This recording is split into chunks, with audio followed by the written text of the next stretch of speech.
Enterprise Management 360. Hello and welcome to this week's episode of Tech Chat. Now in today's episode, I'm going to be speaking with Kate Visconti, who is the CEO at 5to-Flow. So Kate, welcome to the show and thanks for coming on today.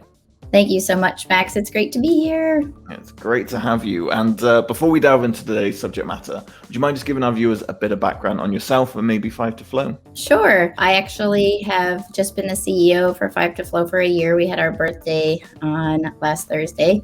And I have grown into becoming a CEO after 10 years in consulting, and prior to that, 14 plus years in financial services, and prior to that, a high school English teacher. So the last 10 years as a consultant, that's been specifically for 3 different global strategic systems integrators who are partners to Salesforce. So in that tenure, I've had the opportunity to live from Ohio to Boston, Massachusetts, San Francisco, California, London, England, and then Auckland, New Zealand. So I returned back to the United States in September to start the business right in the middle of the pandemic. Always a good choice, but you guys have celebrated year anniversary. Yes, so thank you. Even better. And love the backstory there, Kate. You've been all over the shot. It's Yes. Nice to see that. And obviously interesting about the high school element, because that kind of feeds nicely into today's discussion. Because Kate's joining us to shed light on this pressing question that's coming about when we talk about the whole diversity and inclusion in tech. We're going to be delving into the role that STEM programs for early years in schools play, but also in further education for getting people interested in tech.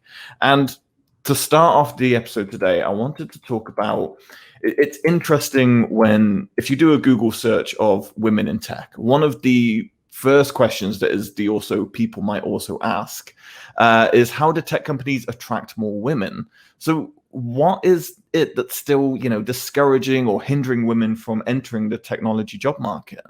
Yeah, I love that question. And I've been super curious about it myself, as with my story, I kind of got into tech by accident. I was actually running the business side of a huge global technology implementation and moved over in a very welcoming environment to come join the tech team. And when I got to that role at this company, the third floor was the whole tech floor. And interestingly, the configurations of the bathrooms were actually changed to mostly male bathrooms on that floor. And it sparked this curiosity of like, man, I didn't even notice really, because I grew up with 4 brothers. I'm used to being the only girl in a lot of situations, or the only woman. And so I started doing some research on this, and I really feel like a lot of it has to do with talent acquisition and the role descriptions for tech jobs. There's so much to be said about the importance of other knowledge around people and culture and processes as it comes to being a tech leader. Mm-hmm. And the role descriptions sometimes are way too technically focused, like that we discourage ourselves if we don't qualify for every bit of the application. And it's statistically proven that women will only typically apply for jobs that they feel like they're 100% qualified for, where men do not do the same. So I feel like one of the biggest holdbacks still is it's just kind of a lonely place. And so many women in tech feel like they don't have a support network. They sometimes feel like they're set up to fail. For me personally, because I got used to being the only woman in a lot of situations, I decided to start really reaching out to more women in tech to create a support network. Mm-hmm. So I feel like that Google search and still being discouraged is just, unless you really dig, until more recently, there weren't a lot of women in tech to look up to.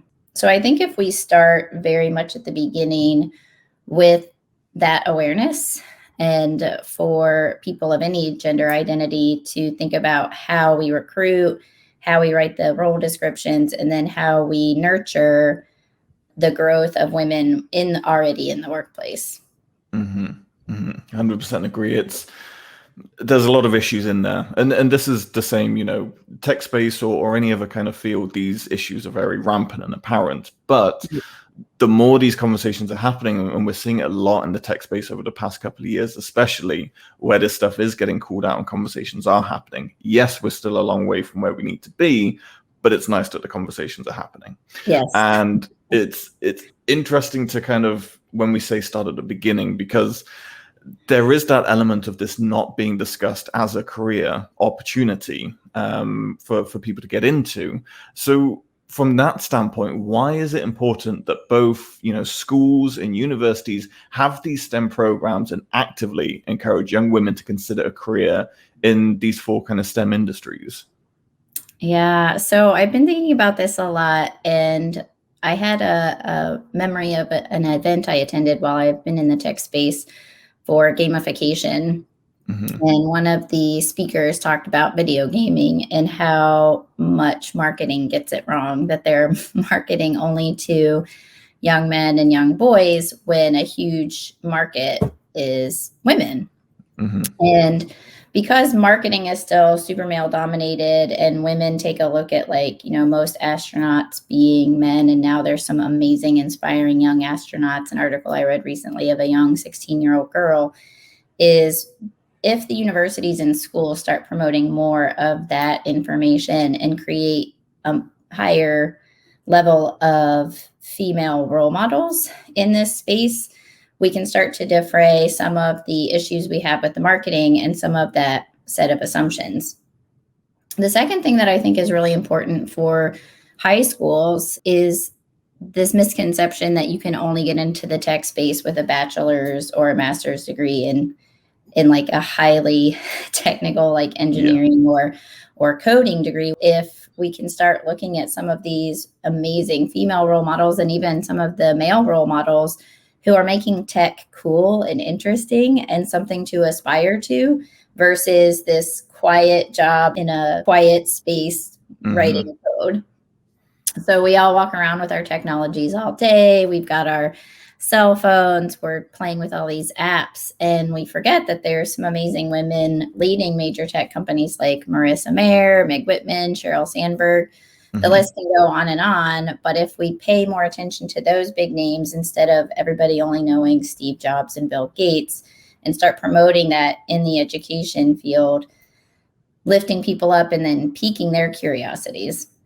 Yeah, exactly. Because you were saying that you stumbled into this. The amount of people I speak to who say, "Oh, I just stumbled into this," especially in the cybersecurity space, it happens all the time. It's, you find something, you give it a go, and you find it interesting. So it leads me nicely onto my kind of last question, and I'm not asking you to kind of fix the world with your answer, but I'm curious from your standpoint, how can organizations and academic institutions work individually, but also together to kind of close this gender gap in STEM over the next, say, 5 years or so? Yeah, I love that question. And I do. It is our mission to change the world. So it's a good one for Five to Flow. So what we're looking forward to most with Five to Flow as it relates to technology and bringing people into that space is we have a 5% of our revenue goes to not-for-profits focused on education. So I think the first answer to the question is driving awareness of what types and levels of tech jobs there are out there, or just in the STEM field in general, and then creating work study programs. So something we've done at Five to Flow is created what's called a shadow board. So we have an advisory board of professionals from around the world who are, over 30, have been in the business space for quite some time. But through the work with our managing director of DEI, Sal Reedus, we put together what he called a shadow board. And it's a group of young business professionals who get paired with the board members to start learning a little bit more about this space and learning more about technologies.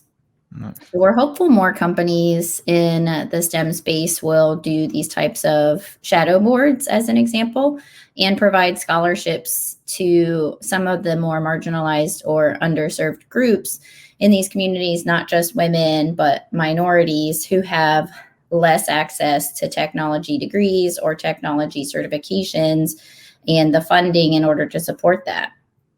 So we feel like as we get these big companies who have so much exposure, Salesforce, Oracle, Google, Facebook, if they were focused more on, and many of them probably are, so I don't want to speak out of turn on that, but scholarships, work study programs, going into high schools and doing internships with them. And I think it's a dual serving purpose, because there are a lot of jobs out there available that don't have anyone to fill them. And so a lot of organizations have, in the Salesforce partner ecosystem, have actually gone into universities and created offices around these areas to bring them out and teach them certified tech tools. And then they almost fall into the industry as I did, where I had no technical background, but because it was so easy to learn on the job while I was running the business strategy side, we made technology misconceptions all go away, and you can learn through different methodologies. So I think that tighter relationship between incubation in the corporate America and big tech firms promoting these learning programs will really help them, create their own job market. Yeah, that's the key at the end of the day. It's continuing that conversation, closing that gap, as you say, right, only benefits the organizations in the long run as well. So having that mindset, I think, is very beneficial. And I know a lot of organizations are getting involved with this messaging. But the more we have, the more we're going to see these fantastic results. So that's all we can hope. Kate, it has been a pleasure chatting with you today. And thanks for coming on and giving your insight into all of this. It's been great. It's been excellent talking to you too. Tell the team I said hello, and hopefully I'll be able to get to London again here one day soon. Exactly. Yeah, we can't wait to have you back. And thank you to everyone who took the time to watch this episode. We do hope you took a lot away. If you're looking for more information on obviously what we've discussed today and what 5to-Flow is doing, head on over to 5toflow.com. There's some great resources there, and I'm sure a member of the team will be happy to help you out. We'll be back next week with another episode in our Tech Chat series. Until then, you can join the conversation at EM360Tech on Twitter and LinkedIn. Subscribe to this YouTube channel, and for more great daily content, head on over to em360tech.com.